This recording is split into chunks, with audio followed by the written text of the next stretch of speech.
ஒக்குமால், நான் ஒரு பெரிய நூலை செய்ய போறேன் அப்படின்னு அந்த பையன் சொன்னான்னா அது எவ்வளவு அப்சர்டு. இன்னும் ஆனாவே தெரியாது. அவன் நான் ஒரு பெரிய நூல் எழுத போறேன், நான் ஒரு புஸ்தகம் எழுத போறேன். எதையெல்லாம் எழுதி முன் இளைய பாலகன் முறை வரைவேன். முறைனா நூல், திருமுறை 12 திருமுறை, முறைங்கிற வார்த்தை நூல். அப்படி ஒரு நூலை எழுத போறேன்னு சொன்னா எல்லாரும் சிரிப்பாங்க. அதுபோல அமலன் மாக்கதை முருகப்பெருமாளுடைய பெரிய வரலாற்றை நான் சிறியனன் எழுத போறது அது மாதிரி இருக்கிறார். இறைநிலம் எழுதுமுன் இளைய பாலகன் முறை வரவேனென முயல்வது ஒக்குமால், அருமுகம் உடையவோர் அமலன் மாக்கதை சிறியனேன் அறிவினேன் தெளிவுதான் சொன்னே என்று தன்னை எவ்வளவு அடுக்கமா வைக்கிறார் பாத்தீங்களா. 345 பாடல் பாடினவர், 346 பாடல் 10,000 மட்டும் பாடிய அந்த கவிராட்சசர் கச்சிப சிவாச்சாரியார் தன்னை ஒரு சின்ன பிள்ளையாக, எழுத தெரியாத ஒரு பிள்ளையாக தன்னை பாவித்து கூறுவாரானால் அந்த அடக்கத்தில் எவ்வளவு அழகு இருக்குன்னு பாருங்க. அந்த 10,000 மேல பாடல்களை படிக்க படிக்க இனிமையாக இருக்கும். பெரியவர்களே, தமிழ் அறிஞர்கள்ல சுப்பிரமணிய சாஸ்திரியார், சூரிய நாராயண சாஸ்திரியார் என்று ஒரு பெருந்தகையார், சூரிய நாராயண சாஸ்திரியார் வைஷ்ணவர். அவர் என்ன செய்றார், தன் பேரை மாத்தினார். சூரியன் பருதி, மால் விஷ்ணு, அதுக்கப்புறம் சாஸ்திரி கலைஞர், சூரிய நாராயண சாஸ்திரியர். அப்படியே தமிழ்ல பருதி மால் கலைஞன், பருதி சூரியன், மால் நாராயணன், கலைஞர் சாஸ்திரி, பருதிமால் கலைஞன் மாத்தின சூரிய நாராயண சாஸ்திரியார் கந்தபுராணத்தை படிக்கிறார். 10,040 படிக்கிறார். கம்பராமாயணத்தை படிக்கிறார். கடைசியில ஒரு அழகான முடிவு எழுதார். கம்பராமாயணம் ஒரு சாதாரண மாணிக்க கல்லு.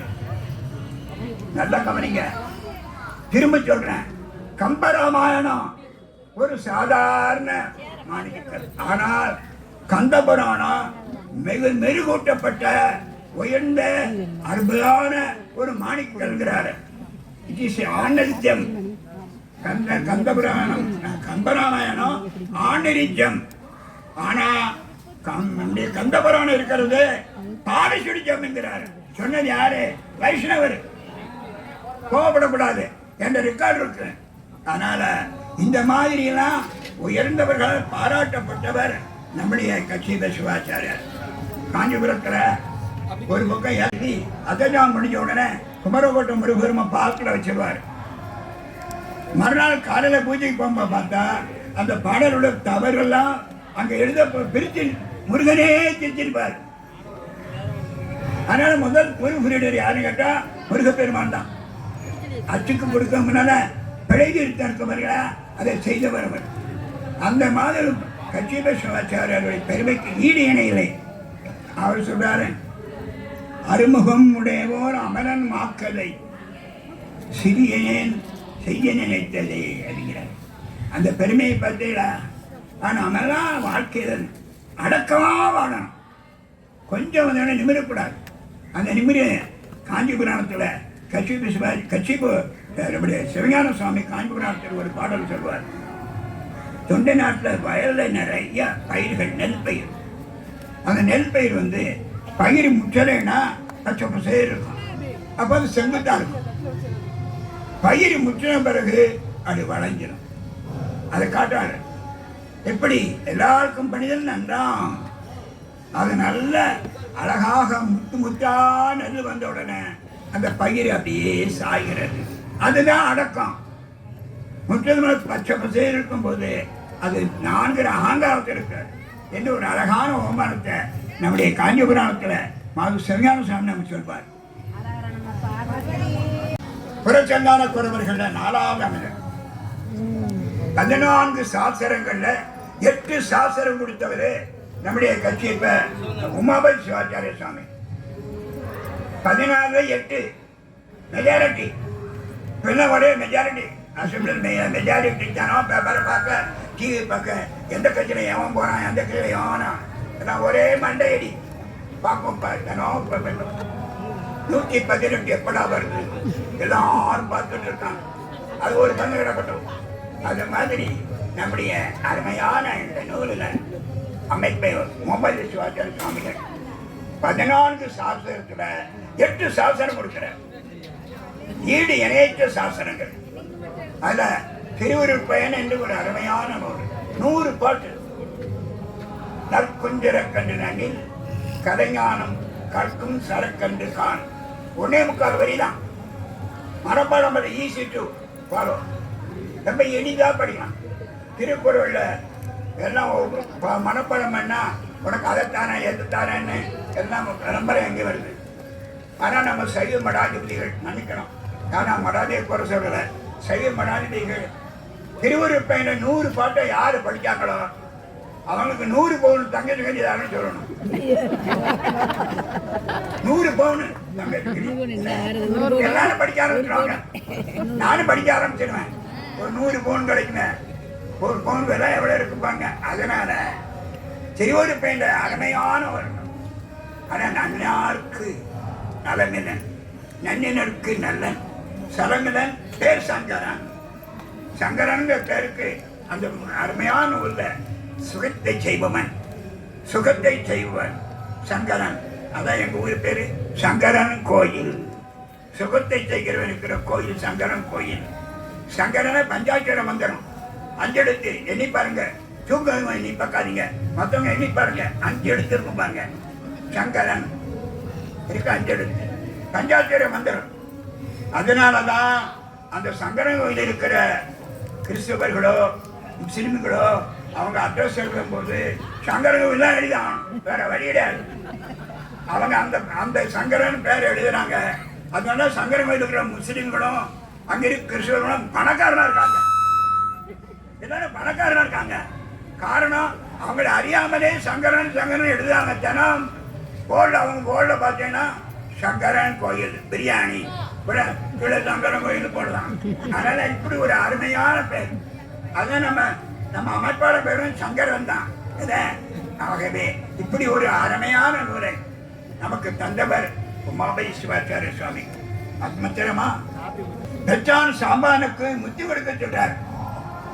பக்குவமுடைய அவருடைய காட்டிலிருந்து விறகுகளை கொண்டாந்து சுமந்து கொடுக்கிறவனுக்கு சுவாமி சுக்கராஜ பெருமான் கொடுத்தது போல அங்கே பிள்ளை அம்பலவன் ஒரு அழகான அவருக்கு ஒரு முகம் திருமுகம் எழுதுகிறார்.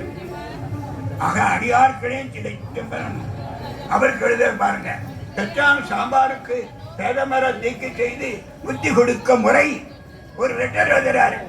அப்படிப்பட்ட ஒரு பெருந்தகையார் நம்முடைய உமாபதி சிவம். 1313 வருஷம் அவர் கோயில் புராணம் எழுத வருஷம். திரும்ப அந்த நூல் அந்த வருஷத்தை சொல்றேன். இது கேள்வி கேட்ப கடைசியில் ரொம்ப சிம்பிள் கொஸ்டின். 1313 ஈஸி ரொம்ப நான் ஈஸியாக படிச்சுனா நான் கணக்கு சொல்லுவேன். அப்படி தான் சொல்லுவேன். நம்ம கணக்கு ஆசிரியர் ரொம்ப எளிதாக சொல்லுவேன். 4 பெருமக்களுடைய வயசு என்ன ஒரு கேள்வி. 4 பெருமை முதல்ல திருஞான சம்பந்தருக்கு 16. அது 2ஆவது பேருக்குங்க எவ்வளவு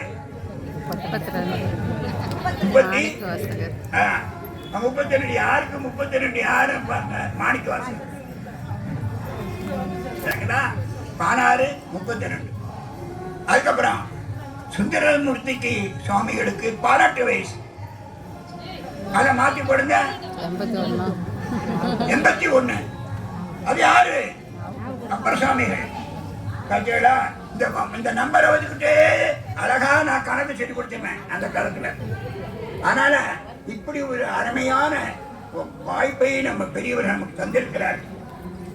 உமாபதி சிவம் சேக்கலார் பெருமானுடைய வரலாறு ஒரு அழகான நூல்ல எழுதுகிறார்.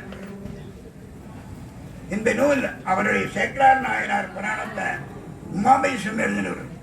திருமலை கண்ட புராணம், அதே போல சேக்கலார் புராணம், அதே போல திருத்தொண்டர் புராண சரணம், அதே போல நம்முடைய கோயில் புராணம், எண்ணற்ற நூல்களை அறிவித்தவர் நம்முடைய உமாபேசுவம். அவர் இந்த சேக்கலார் நாயனார் புராணத்தை எழுதுகிறவர் அவையடக்கமாக என்ன சொல்றாரு பாருங்க.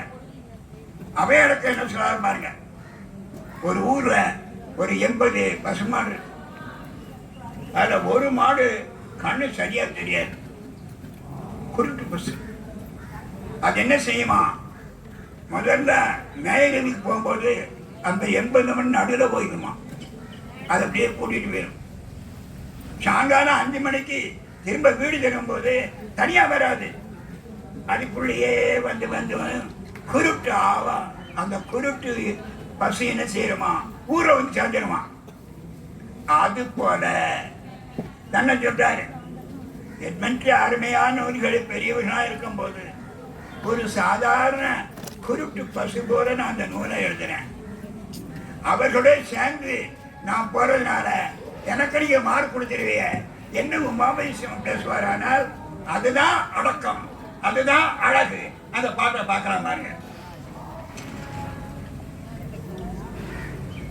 தேவுடனே கூடிய தேவனாஸ் தெய்வத்தன்மை, தேவுடனே கூடிய சொல் செழுந்தமிழோடு தெரிந்துரைத்த பாவுடனே கூடிய என் பருப்பொருளும் விழுப்பொருளாம்.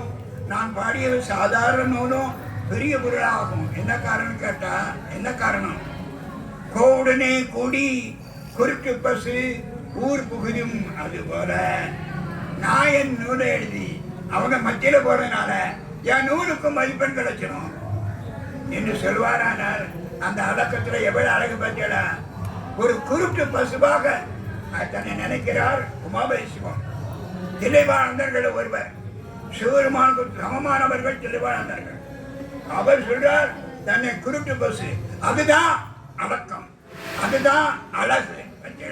இப்படி ஒரு அருமை பாட்டை நம்ம பார்க்கிறோம். இன்னும் எத்தனை சொல்ல போறோம், நேராக வெயில் அடிக்க நீ சாமி 2 சாமி பேசணுமே, இப்படி செவ்வாய் எடுக்கிற இந்த சங்கர சிவா சொல்லக்கூடாதா, கரெக்டா அப்படிதான் பேசணும், அக்மனை பேசக்கூடாது சொல்ல மாட்டேங்காரு. நாம ஆட்டுக்கு மைக்கையும் நல்லா காத்து ஜம்முன்னு வருது, பக்கத்துல கொடுக்கறதுக்கு ஆள், ஜூஸ் கொடுக்கறதுக்கு ஆள் இருக்கு, கேட்கறதுக்கு நீங்க இருக்கீங்க. நான் மத்தியானம் 2 மணிலையும் பேச ஆரம்பிச்சிருவேன். அதனால கவலைப்படாதீங்க. இப்பொழுது 4 பெரியவர்கள் அடக்கமாக பாட பார்த்தோம். தெய்வ சேக்கலார் பெருமான், அடுத்தால பரஞ்சோதியார், 3வது கச்சிப சிவாச்சாரியார், 4வது உமாபதேசுமா. இனி அடுத்தால 2 பெரியவர். ஒரு பேர் மாதவ சிவஞான சுவாமி, இன்னொரு அவருடைய மாணவர் கச்சிப முனிவர். 2 பேருடைய நூல்லையும் அவையடக்கம் பிரிக்கும் பார்ப்போம். மாதவ சிவஞான சுவாமிகள் விக்ரம் சிங்கத்தில் அவதாரம் செய்தவர். அவர்கள் திருவோட ஆஜனது குலதெய்வம். வைகண்ட சுவாமிகள் எழுதிய 12 சூத்திரமாக சிவஞான பதத்துக்கு ஒரு பெரிய உரை எழுதல். 32 வயசுல 29 நூல்கள் செய்தவர் மாதவ சிவஞான சுவாமி. நீங்க தான் அது பேரை தெரியணும். சிவஞான சுவாமியுடைய கட்சிப்பருவர் பேரெல்லாம் உங்களுக்கு தெரியும். நமக்கு உபகாரம் பண்ணவர்கள் பெரியவர்கள் பேரெல்லாம் நமக்கு தெரியணும். அதனால கச்சிப சிவாச்சாரியர் போல கட்சி முனிவருடைய ஆசிரியர் மாதவ சிவஞான சுவாமி. விக்ரமசிம்ம அவதாரம் 5 வயசுல வீதியில வந்து திருவாரூர் ஆலயம் தம்பநாட்டில் வந்து அவரை அழைச்சிட்டு வந்து வீட்டுல திருவம்புத்து சாப்பிடுங்க. 5 வயசு பிள்ளை. இப்ப யாராவது விருந்தாலும் தானா எந்த பெயரன் சொந்த தாத்தா வரணும் 3 நாள் நேரம் அடிச்சுட்டு இருக்கானே சொல்லுவாங்க. நம்ம போறோம் அப்ப அப்படி இல்லை. அவரை வீட்டுக்கு கொண்டு வர கூப்பிட்டு வர தம்பிரான் சாமிகள், அம்மா மயிலம்மையார், அப்பா ஆனந்த கூத்தர்.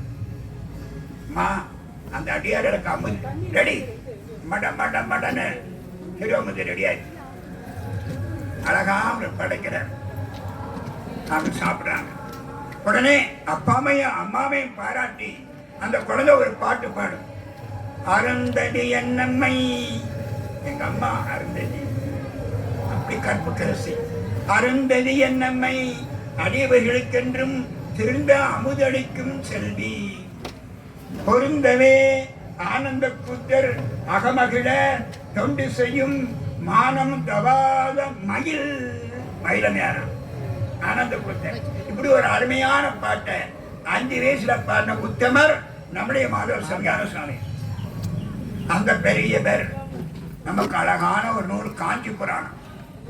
காஞ்சி புராணத்துல ஏறத்தாழ 2800 பாடல்ல நமக்கு தர்றார். காஞ்சி புராணத்துல அந்த பேர் மாதவ சிவஞான சுவாமி. நல்லா கவனிங்க, பேரெல்லாம் தெரியணும். இன்னைக்கு இல்லாம படிச்சுட்டு இருக்கோம். நம்ம சைவ சமயத்துடைய தூண்கள் இதெல்லாம் மாதவ சிவஞான சுவாமிகள் அருமையாக காஞ்சி புராண நூல்ல பல அற்புத பாடல்களாக பாடுறார். அகசிய மரிசி காஞ்சி மாநகர்ல ஏகம்பநாதர் சன்னிதியில அவர் காட்சி கொடுக்கும் போது என்ன வர வேணும்னு கேட்கிறாரு. அப்ப அவர் சொல்றது வரத்துல ஒரு பாடல், நான் அடிக்கடி சொல்லுவேன் அந்த பாடலை. ஆனேறு உயர் தருணி அன்றினால் ஊரழித்த கோனே எனக்கு குல தெய்வமாம் பெற்றால் யானே பெருஞ்செல்வன் யானே பெருஞ்செல்வன் யானே பெருஞ்செல்வன் எல்லா உலகிலுமேங்கிற நம்ம பரதீபனையே. பரமேஸ்வரன் நமக்கு குலதெய்வம். ஆனா நம்ம எல்லாரும் பெரிய கோடீஸ்வரர்கள். கவலையே பட வேண்டாம். ஐயோ நம்ம வீட்டுல கோட்டை சன்னல் இருக்க ஒழுங்குது கவலையே படாதீங்க. யாருக்கு கிடைக்காது. நம்ம இந்த ஜென்மத்துல சிவருமானே முழுமுதல் தெய்வங்கிற ஒரு பெரிய சொத்து நமக்கு இருக்கு. அடுத்த ஜென்மத்துல இதை விட ஒரு ஸ்டெப் மேல போயிடுவோம். அதனால அடுத்த ஜென்மத்துல கோயில்பட்டியில நீங்க எல்லாரும் பெரிய கோடீஸ்வரா இருப்பாங்க. அதனால யானே பெருஞ்செல்வன் யானே பெருஞ்செல்வன் யானே பெருஞ்செல்வன் எல்லா உலகிலுமே இந்த ஹோல் யூனிவர்ஸ் அப்படிங்கிற. அப்படி இங்க அமெரிக்கால அந்த பேர் ட்ரம்ப் ஒரு உடனே அடக்கான். பெரிய பணக்காரன் சொன்னான். இல்ல, நம்ம தான் உண்மையான பணக்காரன். அப்படி சொன்ன ஒரு அருமையா முனிவர் பெருமான் நம்முடைய மாதவ சிவஞான சுவாமி. அவர் அழகாக தன்னுடைய காஞ்சி புராணத்துல அவையடக்கத்தில் ஒரு பாடல் சொல்றாரு. அந்த நயம் எப்படி இருக்குன்னு பாருங்க பெரியவர்களே. காஞ்சிபுரத்துல 2 சிவபூஜை கட்டுறார். காஞ்சிபுரத்துல ஒன்று 10,000 ஆண்டுகளுக்கு முன்னால் அன்னை காமாட்சி அம்பிகை சுவாமிய கம்பாநதி கரையில ஒரு மணலான சிவலிங்கம் பண்ணி, நம்ம அம்மா செம்பவன் தாய் கோமதி அம்பிகை அன்னை உமாதேவியார் ஒரு அழகான அற்புதமான மணலிங்கத்தை சித்தை சுவாமிக்கு எண்ணிலாகம் எம்பி இறைவர்தான் விரும்பும் உண்மையாவது பூசையான உரைத்தருள அண்ணலார்மே அமுது செய்வித்தார். அப்படி ஒரு அழகான பூஜை அந்த அம்மையை பெறுகிறார். சுவாமி என்ன பண்ணாரு, அந்த அம்மையுடைய பூஜையில பெருமை காட்டுறதுக்காக ஒரு திருவிளையாடல். இந்த கம்பாநதியில திடீர்னு வெள்ளம் வந்துருக்கு. வெள்ளம் பெருக்கெடுத்து ஓடுகிறது. ஆனா பரமேஸ்வரனும் அங்க மணலிங்கமா இருக்காரு. அவர் தாய், அந்த தாய் இருக்கிறாளே, இந்த மணலிங்கம் வெள்ளத்துல போயிடக்கூடாதுன்னு சொல்லி கட்டி தழுகிறார். அப்படி சுவாமி நம்பினாரு, மணலிங்கம் அம்மா கட்டிக்கிடும் போது அந்த கல்லெல்லாம் அம்மாவுக்கு நோந்தரக்கூடாதுன்னு சொல்லி அப்படி குழந்தை கொடுக்காராம். தழுவ குழைந்தானா. அப்படி ஒரு அருமையான பூஜை நடந்தாங்க. தழுவ குழந்தநாதர் அங்க வைப்பாங்க. சுவாமி அங்க அபிஷேகம் கிடையாது, மணலால சிவலிங்கம் குருகுதான் சாத்துவாங்க. அப்படிப்பட்ட ஒரு அற்புத பூஜையை அம்மை செய்கிறாள் கம்பாநதி கரையில ஒரு பக்கம். அதற்கப்புறம் பல ஆண்டுகளுக்கு அப்புறம் 61 நாயன்மார்கள்ல சாக்கிய நாயனார் அவதாரம் பண்ணார். 63 நாயன்மார்கள் சாக்கிய நாயனார். காஞ்சிபுரத்தில் அவதாரம் செய்த நாயன்மார்கள் அவர் ஒருவர். புத்த மதத்துக்கு போனவர் திரும்ப வந்துட்டார். நின்றாலும் இறந்தான் நின்றான் கடந்தான் சொன்ன பட்சல அவர் பண்ணார். எப்படின்னா சிவபெருமான் நாமத்தை மறக்கவே கூடாது. அதனால அவர் சொல்லிட்டாரு, நீங்க பிரசங்கம் தூங்கலாம்ட்டாரு சங்கரன். நின்றாலும் இறந்தாலும் கடந்தாலும் கடந்தாலும் அப்படி சொல்லிட்டாரு அவர். நீங்க பாட்டுக்கு அவர் பேசாரு தூங்க. என்ன பெரிய பிராணத்தை ஆதாரம் இருக்கும் ஆளை காணும் அங்க செய்வாங்க.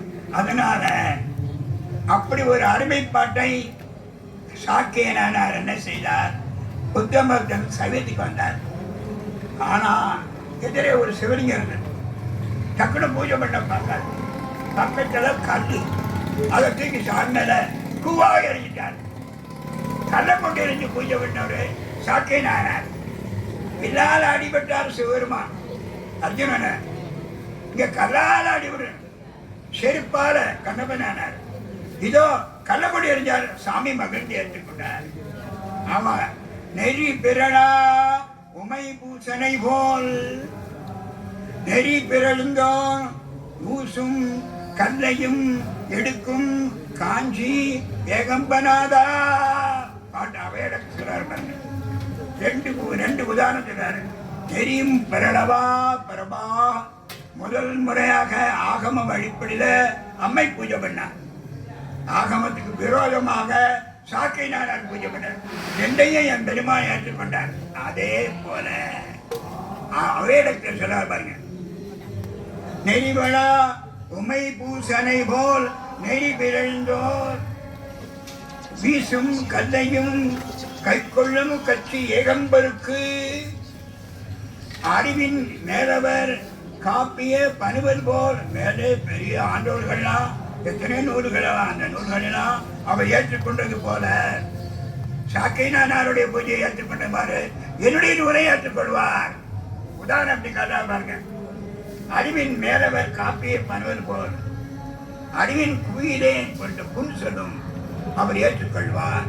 புரிகிறேன் புல் சொல்லும் கொள்வது வழக்கால் நம பகதி பதையே.